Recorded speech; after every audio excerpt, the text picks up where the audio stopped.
Nothing beats good proof than finding evidence of the supernatural. Here in Ravet, this country is the perfect example. The journal Give It To Me belonged to a man who documented what happens when someone is sent to the forest that lines the border of Ravet and Enya.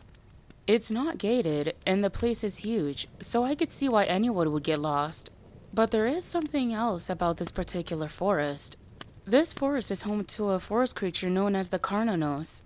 Depending on the one you come across, they stand between 6 to 8 feet tall naturally, with their long antlers making them appear taller. The Carnonnos are described as having the torso and arms of a human, while having the legs, hooves, and face of a deer. They are protectors of the forest, but there is a catch. These Carnonnos are people who are supposed murderers and those who do other horrific infidelities. It has been rumored that the forest has grown over a burial ground as the cities were being built, causing the spirits to be unrestful and haunt those going through to not only lose their minds while getting lost, they have the ability to make these folk turn into the monster they are. I say the burial was full of witches, so it can explain that. I'll let these entries speak for themselves.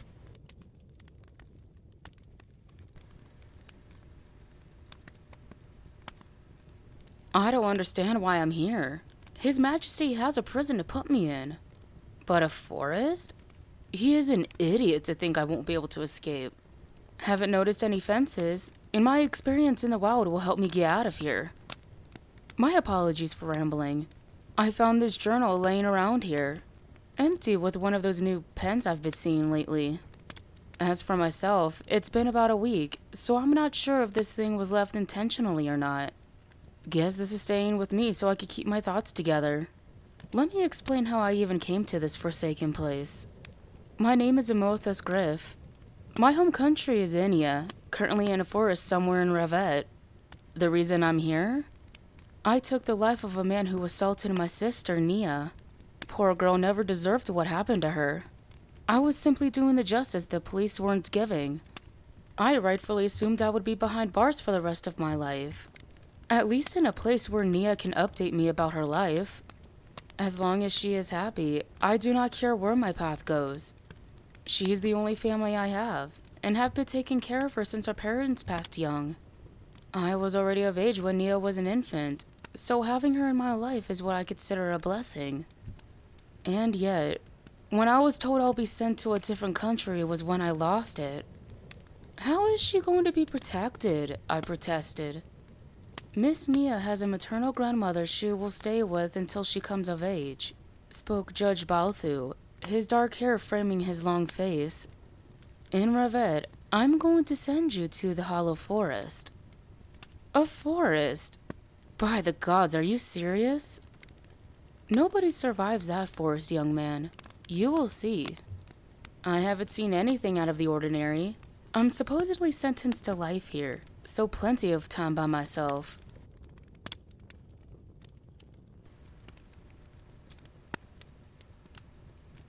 I woke up by a small river where I set up camp. A hammock with a self-made stand was enough for me.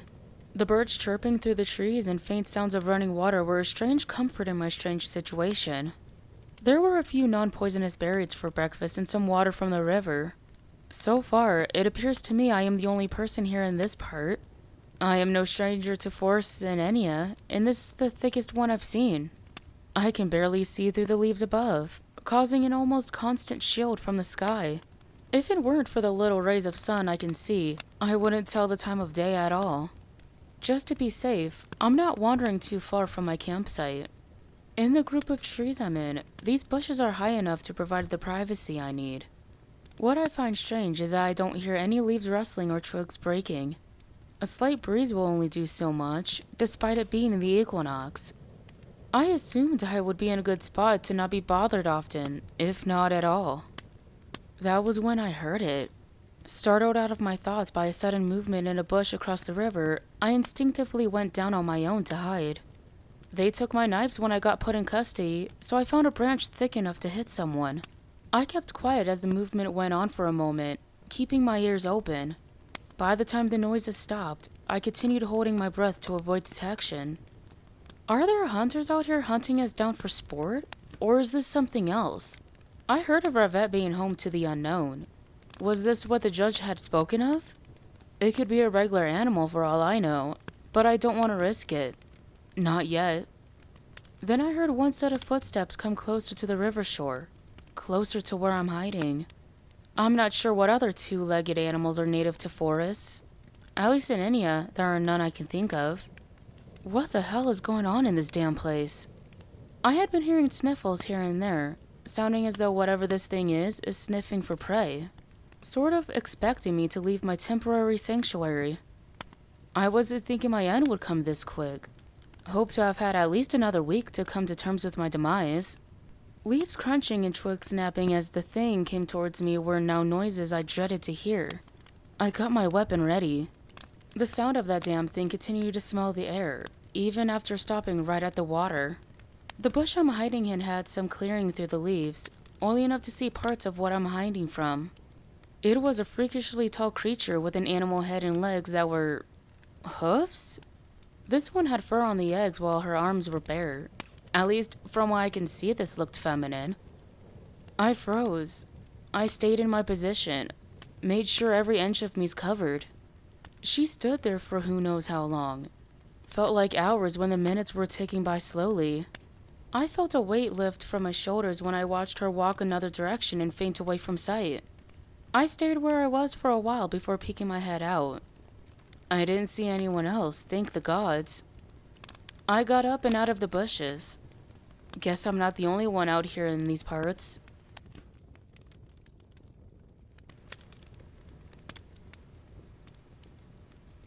I've been keeping an eye out for who or what that can be. It couldn't possibly be a human. Who sniffs the air like that?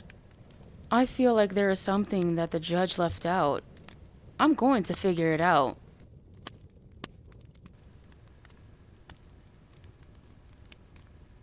I haven't seen anyone, but I've been hearing someone whistling.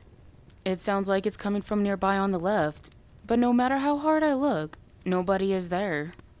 Someone is messing with me. A prank set up by the judge to frighten me. He's to see how much longer I can last. Joke's on him, though. I spent close to 2 years out in the wilderness when I was homeless, so I'm sure I will last longer than he anticipated.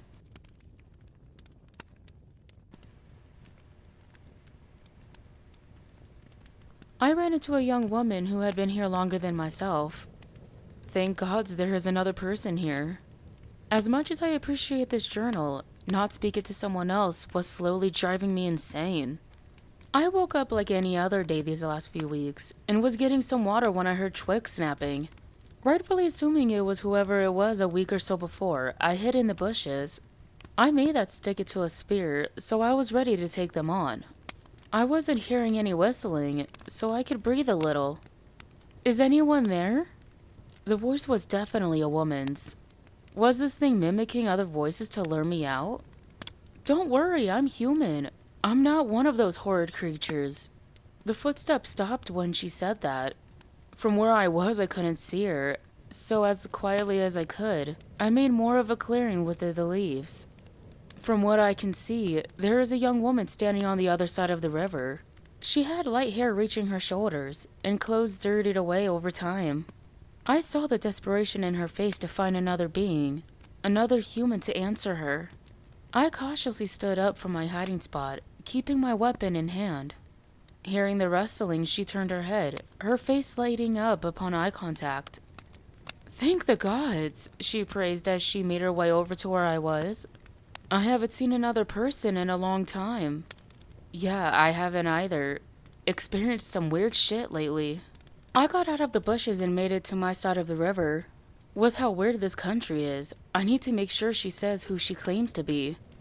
How long have you been here? I asked her. 3 months. What of you? A month myself. Why did you get sent here? I killed my assaulter.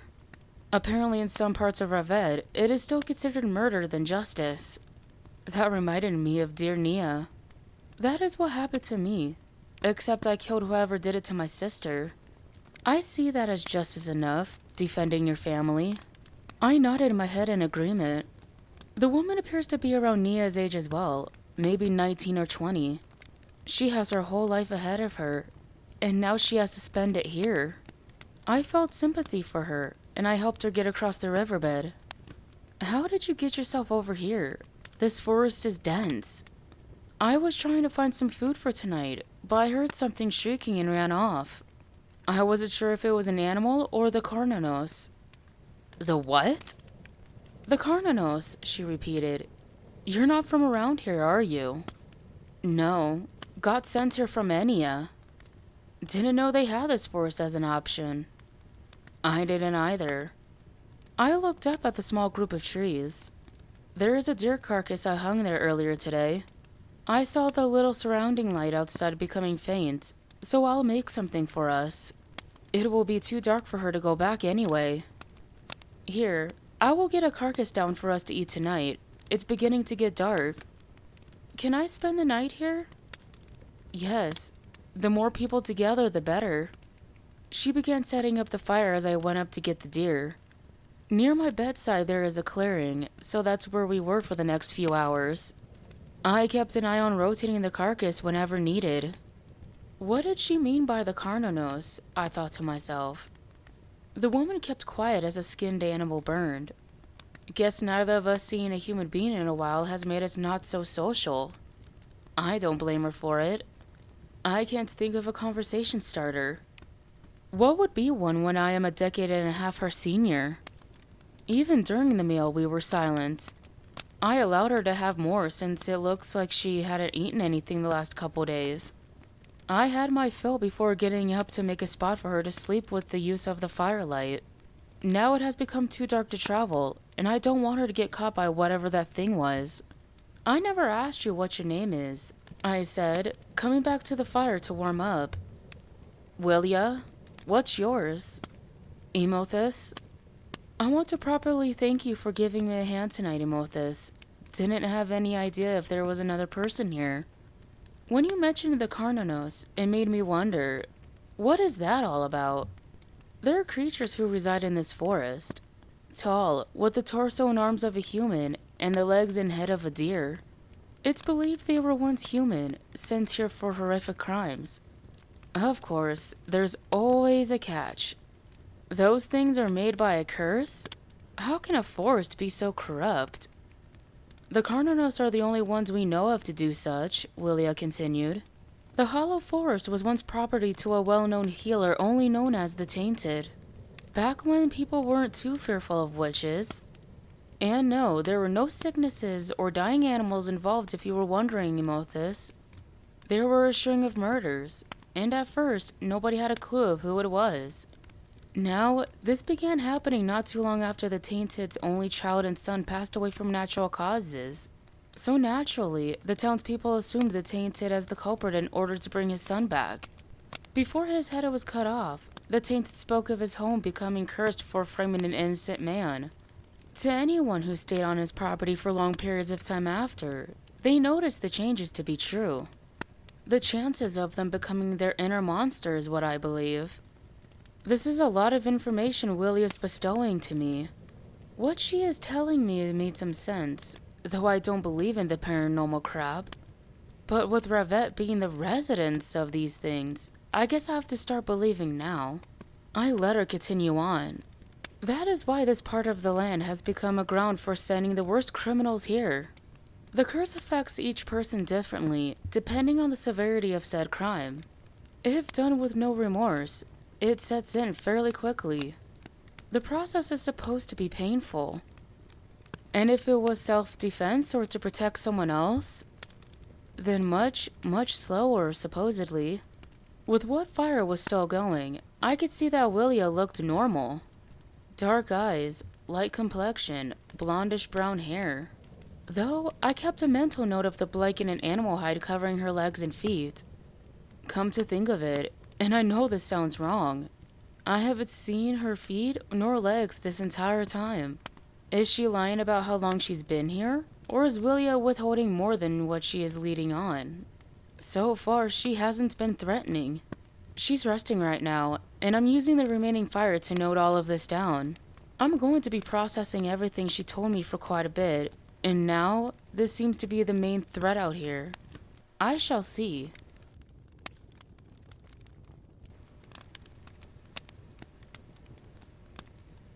I awoke as the first strings of light came through. Willia was still asleep, so I left her be while I went out to find something for the day. The story Willia shared with me has me curious to find this mysterious building.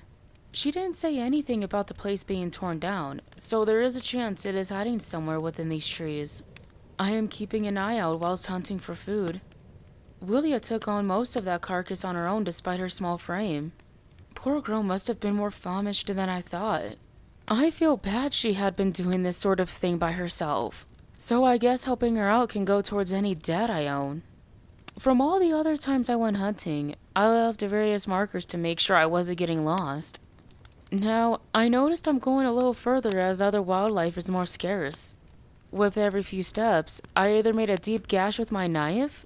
I don't know where there could be possible blades around, so maybe a hunter got cut by that thing. Or find any vines long enough to wrap around the trunk of the tree. Whilst finishing up another knife gash, I noticed something in the corner of my eye. At first, I believed it was one of those Carnonnos and raised my weapon. When it came into full view, it turned out to be a home through whatever space there was. I was relieved, yet kept my guard up.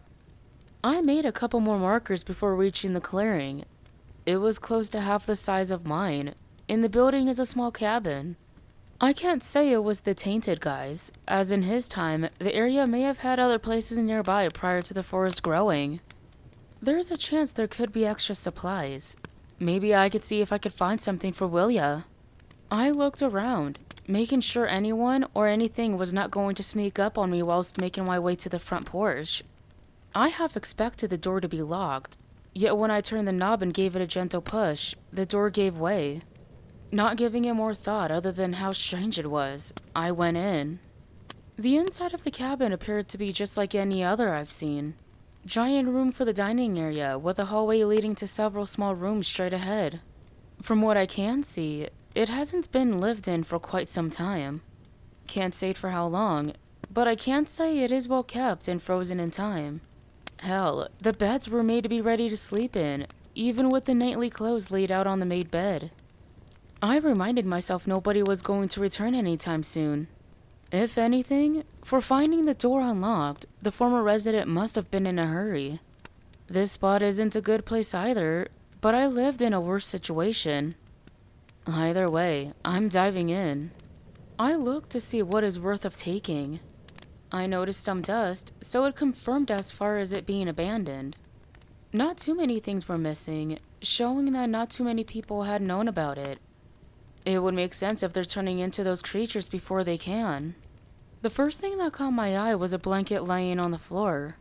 I thought it would be some extra bedding for how small it was. When I went to pick it up, I felt how warm it was. I don't mean an animal had slept in it for the night. It felt as though someone had just been using it warm. I felt my heart racing. I wasn't going to panic. Not yet. I would have noticed a small critter run off once my hand touched it. The supposed threat now could still be here. I can't be here too much longer. I grabbed the blanket anyway. Whoever is now with me won't miss it.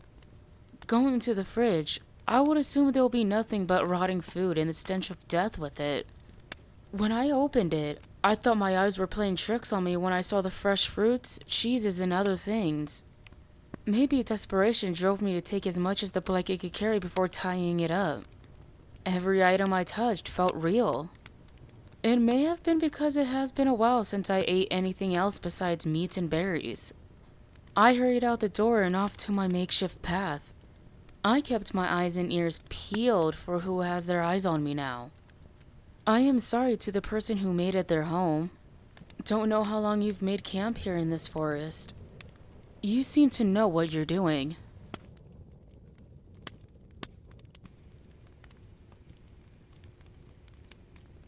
For 2 days and a night, Willia and I got to make our supplies last. We managed to find what little belongings she had so we could stay grouped up. For the most part, we're making it work out.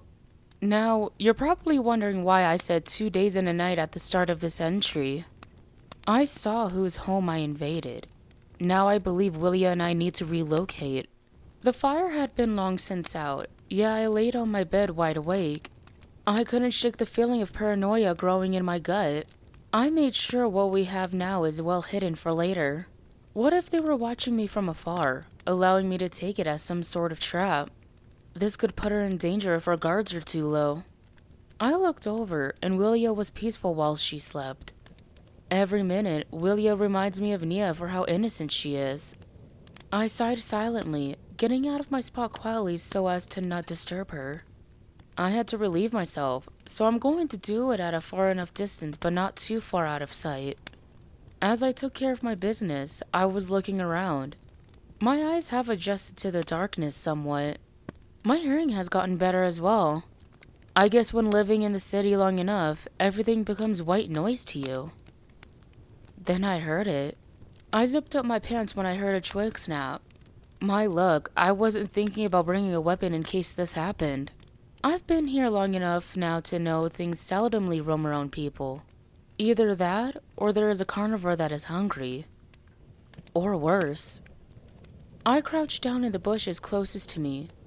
As silently as possible, I went between walking while squatting and army crawling to get back. Willia is still sleeping, vulnerable for what's to come. Had to get there before that thing does. Got back on my feet to continue. As I did so, my foot landed on a fallen leaf and crushed under my weight. My breath got stuck in my throat, staying put and quiet. I was already hearing another breathing with slow footsteps, and now the other footsteps stopped when the noise broke out. That moment of silence felt like minutes ticking by. I kept my eyes forward, yet I could feel a set of eyes move and look right at me. I got up and bolted when a loud roar filled the air. I didn't stop until I reached the site, no matter how much my lungs hurt. By the time I reached it, Willia was awake upon the commotion. Emothus, what was that? Willia, we have to leave. There's something here. In the dark, we did our best to grab what we could. But we weren't fast enough when I heard those damn footsteps coming towards us rapidly. I panicked and went to grab my spear when I heard another scream. It was close this time, so naturally I covered my ears. It sounded like it came from Willia, but it wasn't the kind of scream where she's scared. It sounded like she was asserting dominance. There's no way a human can make that noise. It was like someone smoked for 40 years, then had a collapsed lung mixed with a lion's roar.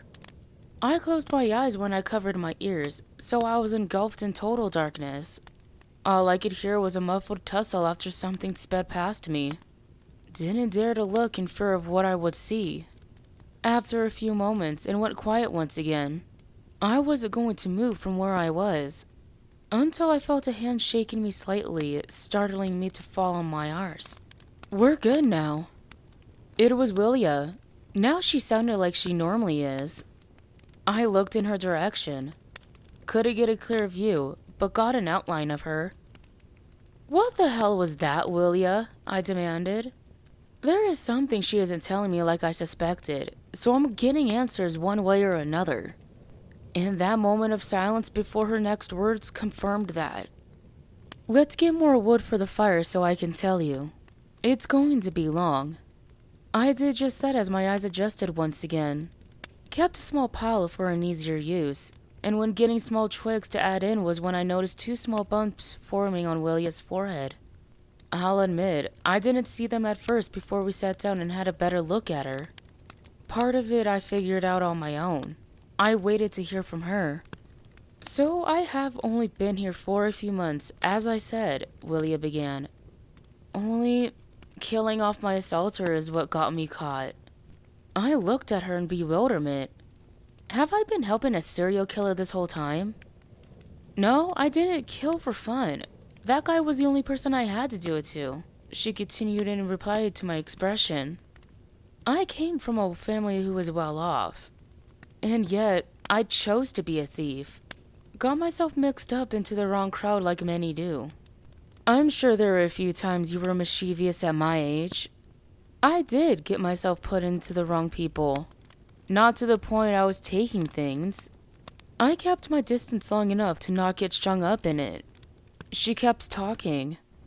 But There is a time where I have taken someone's life that wasn't in self-defense. I was under the influence of substances, so I wasn't in the right mind. It was during a robbery one night, and we didn't want any witnesses. They caught one of the other men involved, and he kept his mouth shut about everyone else. Hence why I only got charged with 1 count of murder. We have been around each other for days now. You've had time to take my things and my life. Why haven't you? Willia sat there, looking at me with soft eyes. Being fairly decent at reading people, I could sense some remorse behind her look. They say the eyes are doors to the soul, and in hers, maybe she wished to turn back time to do things differently. I'm trying to do whatever good I still can before being fully turned. I don't think I've much time left. I watched her eyes glisten slightly whilst moving her blanket, revealing a pair of hooves instead of human feet. I took a deep breath, my eyes moving between there and her face. It said someone turns into a Carnonnos fully in about 4 months, sometimes longer. I believe helping others while here prolongs the process a tad bit. Clearly. Willia covered her feet again and sighed. It was now dawn by the rays of orange I could see through the tree breaks. I could not get back to sleep, and I managed to stay up until dusk returned. Was the person already a Carnonnos by the time I invaded his space? Now I'm keeping an eye on Willia. Who knows when this disease will make her turn against me? From the looks of it, that time may come soon enough. And for the first time in a long time, I'm praying to wake up tomorrow.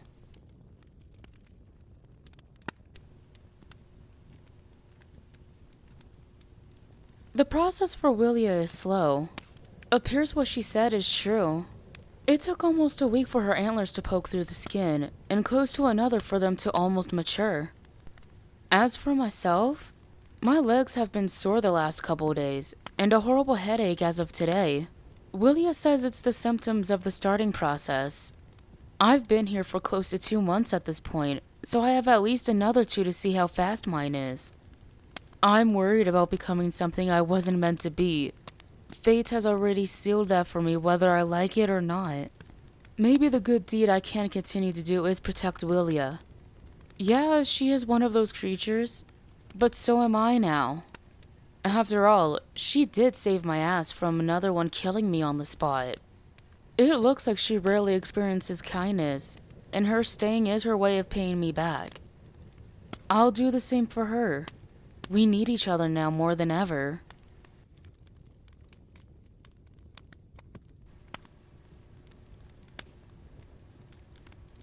My legs have now turned to those horrid hooves and fur. They closely resemble those of a deer. That is the main animal that lives here. My head still hurts, and so far, my head is still smooth.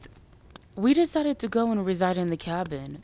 Willia was hesitant at first. She rightfully assumed it could possibly be his home, since she didn't know the exact location either. I managed to calm her down when I reassured her there could possibly be a few other cabins that are abandoned. There were 3 rooms when we went into the hall, and we chose our respective ones. The 3rd is used for extra storage. How long will it take before we're fully Carnonnos?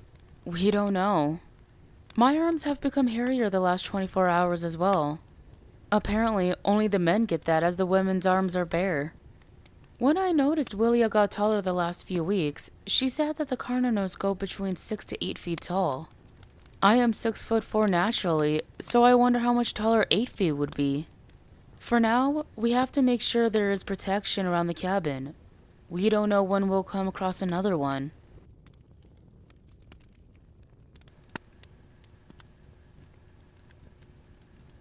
A human came to the front door and knocked rapidly, waking us up from our slumber. I went and hid well enough before peeking out the windows as my face was still appearing human-like. Standing at the other side, knocking continuously, was a young boy, maybe 16 or 17. Black hair to his back and tan skin. I can see how scared he is, and I pull back before he can notice me. "Who is it?" Willia asked in a whisper. "A human? He can't see me. Stay in your room, and I will deal with him. Here, you'll need it." She gave me the blanket and hide she was using when we first met. I can see she made it longer since she is now a few inches past me in height when she was previously a foot shorter. There were cloth strings at the top so I can easily wrap it around my waist. Albeit, it was going to drag on the floor a little, but it's better than getting exposed right now. Especially if this person needed help. The knocking became more persistent by the time I made my way to the door. I took a deep breath before opening it. The young man fell onto the floor, quickly crawling away as I closed it. I turned to look at him, and I could see the panic on his face. Thank you, sir.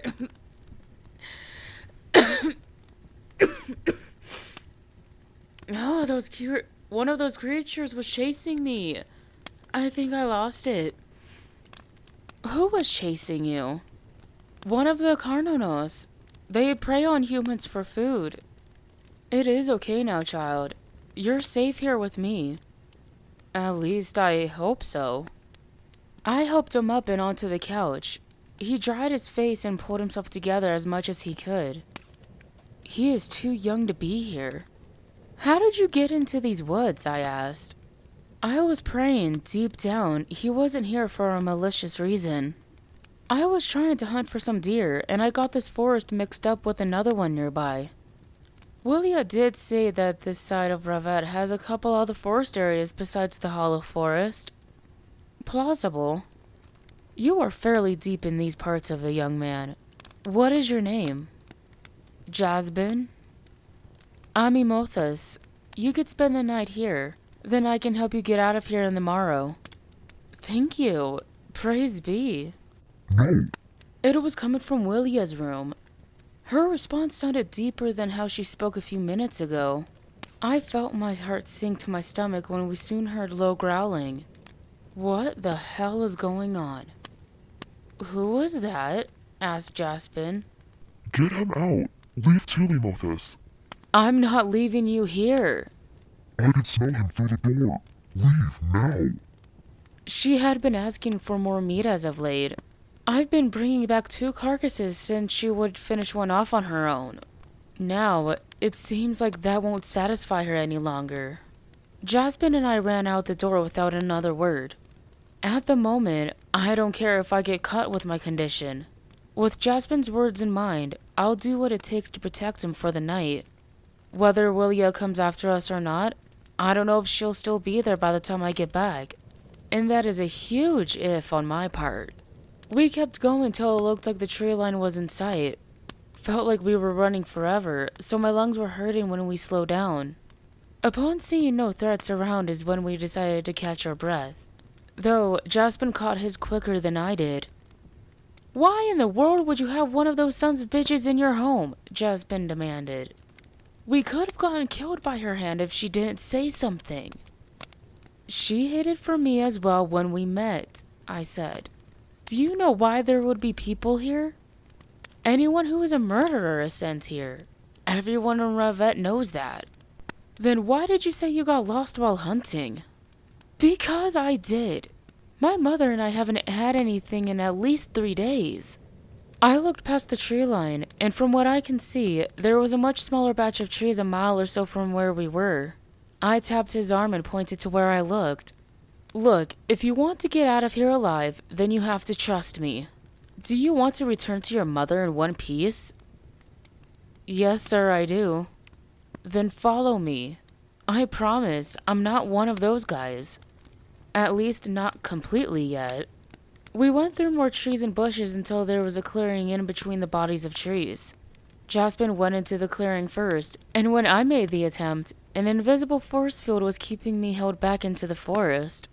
The young man watched me struggle, giving me a look of what I can only describe as sympathy and shock. Did you take someone's life to be bound here? Jasmine asked. For my sister. Now get going before those deer run off. I can tell he's thankful for me helping him out. A killer with some goodness left is considered a blessing, I guess. He gave me a small smile and nod before turning around and made his way over to his true destination. If only he knew how much time I really have left. Will this good deed help me buy some more time? Now I don't give a rat's ass about what time will tell me. It's been sealed the moment I set foot in here. I made my way back to the cabin, not seeing the Carnonnos just been mentioned. Must have lost the damn thing, as said. When I saw the traps I put was when I knew I came back to the right one. The door was still wide open when we left. This time, the inside was destroyed when I entered. Will ya? Half of me expected her to be long gone by now. Her room door was now wide open as well when I returned. The other half took the ladder, double-checking just to be sure. And what I found, I can't tell whether to be glad I found her. In place of who I can only assume is Willia, was in her room when I checked the hall. I was hearing noise as I approached down the hall, and I looked in cautiously, seeing the Carnonnos in her place. She's been crying ever since Jasmine and I left, continuing to do so in her hands. The hooves against the wood alerted her of my presence, yet she didn't bother to look up. Her antlers were now full term, and her height may be gaining a few inches when I last saw her. And I was getting more terrified. Please, open the visual hall. She said, her voice a mix of her own and another. There is protection here. I wanted to tell her it's going to be okay, that we can find a way to go back. But once you're sent here, your transformation is sealed and begins. No cure from turning into the monsters of the forest. Now seeing the process myself, I know the truth now. There's a shotgun I remember seeing in my room, and there were rounds loaded when I checked it. She knew about it, and was begging me to use it. There is no turning back now. With tears welting in my own eyes, I went to my room and grabbed the gun. I had to close my eyes when I pulled the trigger, and her crying ceased, leaving me in an uncomfortable silence.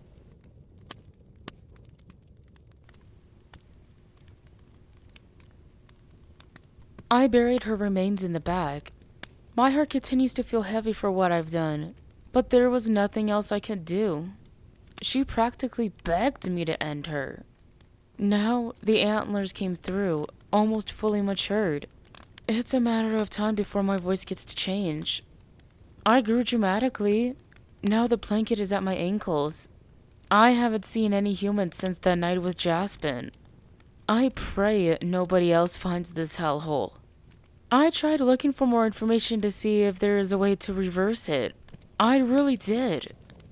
Turns out, this cabin used to be owned by the Tainted. And as it turns out, he has dabbled into black magic to find a way to bring his son back. Only, he accidentally summoned an evil spirit that has the ability to do this to people. The only good thing is that this spirit is attached to this forest and not the other ones. That's why I couldn't leave with Jasmine. How do I know this? I found his journals documenting everything. In the room I've been using as storage when I arrived with Willia. Some of the journals contained notes of how to do it. I didn't want to go through them since they were none of my business. It's too late for consideration. How long ago were these dating back, if you may ask? 2029. Over 1,000 years ago. That was around the time this continent was founded. These are the same journals that tell me the Tainted, whose real name is Matthew Anderson, is one of the first Carnonnos to be here. I can't find the general lifespan of them. My guess is that he died before he could find out. I'm staying put before the cravings kick in.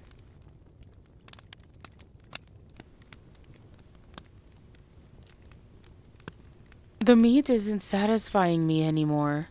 Went through 2 of the 4 deer I hunted, and they're supposed to last me at least another month. I may have to pull the trigger on myself. I can't live like this. Not when I feel my morals disappear in front of me.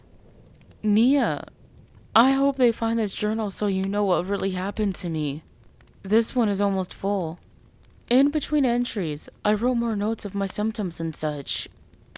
1,000-year curse can still kick ass.